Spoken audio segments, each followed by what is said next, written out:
Today's show is sponsored by ExpressVPN. Stop putting your online data at risk. Go to expressvpn.com/inside. Hey everybody, and welcome back to Inside Gaming Daily for Friday. Let's give a big yes for the Game Awards!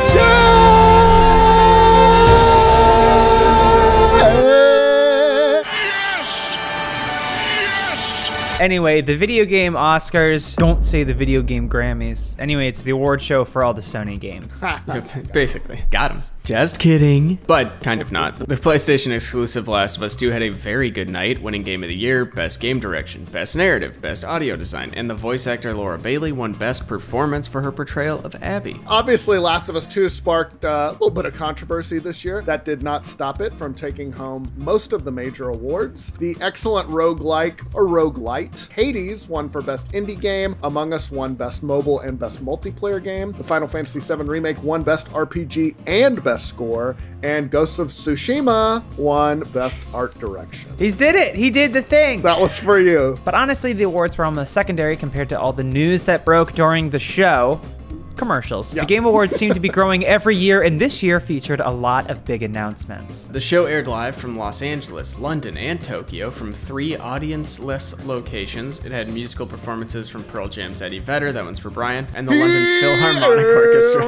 You don't need a bit of it. There were also celebrity appearances including Tom Holland, Troy Baker, Christopher Nolan, Gal Gadot, Brie Larson, and of course, everyone's boyfriend, Keanu Reeves. With no E3 this year and a lot of other in-person events getting canceled, it seemed like the Game Awards provided a much-needed forum for developers to roll out some big projects. So let's get into what all was announced, and of course the biggest news, obviously, Sephiroth coming to Smash Ultimate. Oh, who is that? I'm sorry, you don't like a trailer where Mario gets run through with a sword? Like, I got nothing for you. He got picked up with the sword. All right. By a pretty anime lady.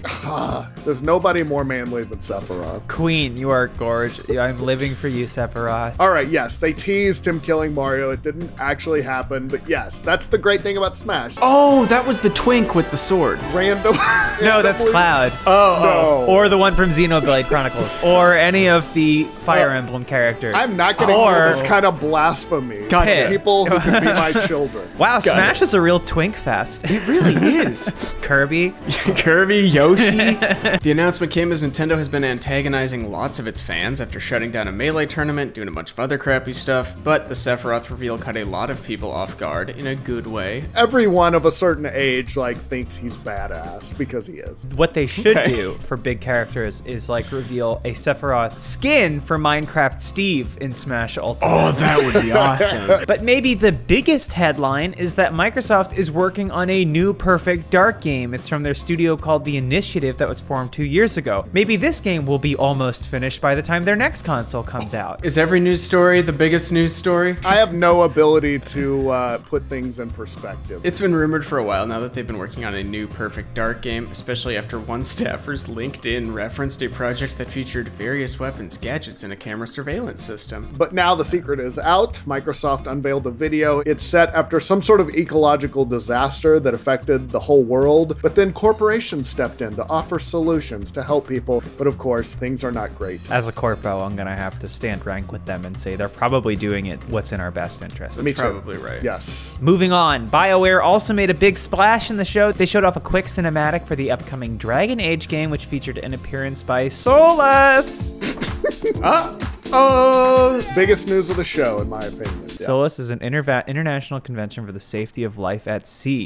An international maritime treaty. And they're coming to Dragon Age. Yes. Awesome. So we've known for a while now that they're working on a new Dragon Age game. The much more surprising news came when BioWare showed off another quick teaser for it. Let's get a drum roll going. Okay.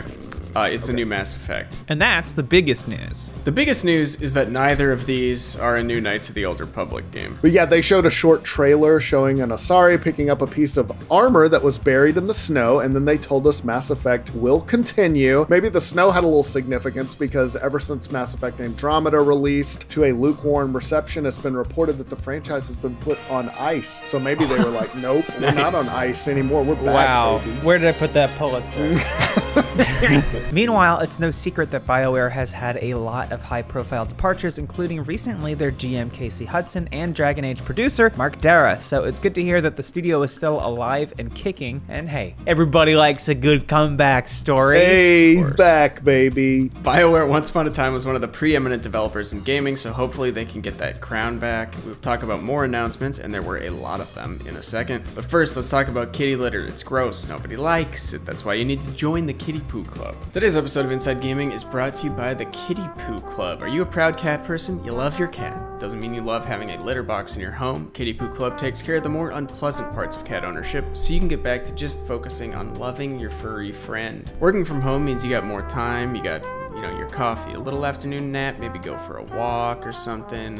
Your cat walks over and turns off your computer or sends a Slack that's just a bunch of letters, something along those lines maybe. It's great having the cat around. You don't love being around the litter box. Kitty Poo Club is an all-in-one litter box solution designed to be convenient for you. Every month, Kitty Poo Club delivers an affordable, high-quality, recyclable litter box that is pre-filled with the litter of your choice. Those boxes are leak-proof, eco-friendly, and have a fun design for every season. When the month is up, just recycle the box, and Kitty Poo Club will automatically deliver a new one to you. No changing used litter, and no more cleaning the box. You can customize your order based on how many cats you have and what type of litter they prefer. And Kitty Poo Club has a no-risk guarantee, and you can easily customize or cancel anytime you want. Right now, Kitty Poo Club is offering you 20% off your first order when you set up auto ship by going to kittypooclub.com and entering promo code INSIDE. Go to kittypooclub.com and enter promo code INSIDE to get 20% off when you set up auto ship. That is kittypooclub.com. Don't forget, enter promo code INSIDE at checkout. Thank you, Kitty Poo Club, for sponsoring today's show. Okay, back to everything that happened at the Game Awards yesterday. We also learned Vin Diesel is starring in a sequel to Ark Survival Evolved called Ark 2. They had a big cinematic trailer, showed old Vin fighting some dinosaurs. So amazing. I feel like that was the highlight of the show, honestly. That was the biggest news of the show. He looks like a human CGI character, so this is perfect. And this is the biggest news. The creator of Dead Space is working on a sci-fi horror game called The Callisto Protocol. There were several versions of games that are clearly meant to be sequels to beloved franchises by the same developers, but they don't have the rights. Right. Yeah. Anyway, in that trailer, we saw an alien that kind of looked like a clicker from The Last of Us, and it puked on a guy. Mm-hmm. That's the biggest puke yet. More news, and this was the hugest news in my opinion. The studio that made Gone Home and Tacoma is making a new game called Open Roads, kind of a road game, a road trip game about a mom and her daughter. There's a dead grandma. They're looking for the truth. There's like treasure involved. Connor, I'm glad you reacted that way, because in the Slack, I know you weren't paying attention, but in the Slack yesterday I said, oh good, an Annapurna game about emotions for Connor. And it went over really well in the Slack. I know you were busy on the daily. I didn't want to bother you, but I did say that you can find it if you need it. That's really awesome. Good. I'm glad you reacted in that way. There were actually a lot of road trip themed games announced. I guess that's big right now, including one called Season and another called Road 96. They also announced there's going to be a Final Cut version of the very well-reviewed Disco Elysium that is coming out in March of next year for PC, PS5, and PS4. I think it's a free upgrade. You can only play it on a Final Cut timeline. That's right.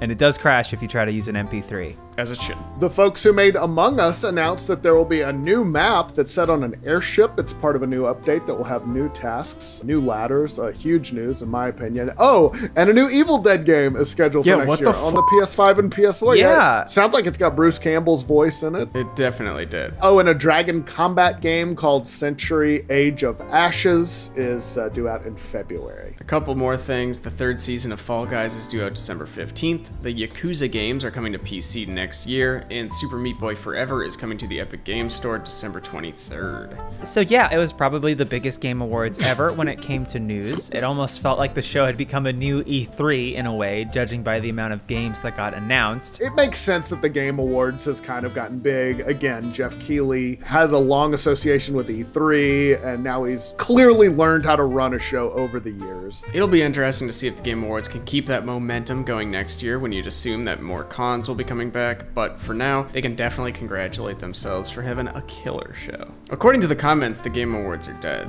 Oh, we're out of touch then. Since this happens with everything, and then all of those things end up to go on and be wildly successful, I feel like maybe actually the Game Awards will be fine. Well, no, gamers are kind of a weather vane for change. Are they? Because it seems like it always goes completely the opposite of how they think. No, Oh, okay. I don't Okay, think never so. mind. Never mind. Now we have some news about when Halo Infinite will actually release, and drumroll, it's not going to be anytime soon. Yeah. Not at all. The big news is that they're targeting a release window of fall 2021. That's almost a year away, if they even make that window. Or they could go the Cyberpunk route, which is apparently just release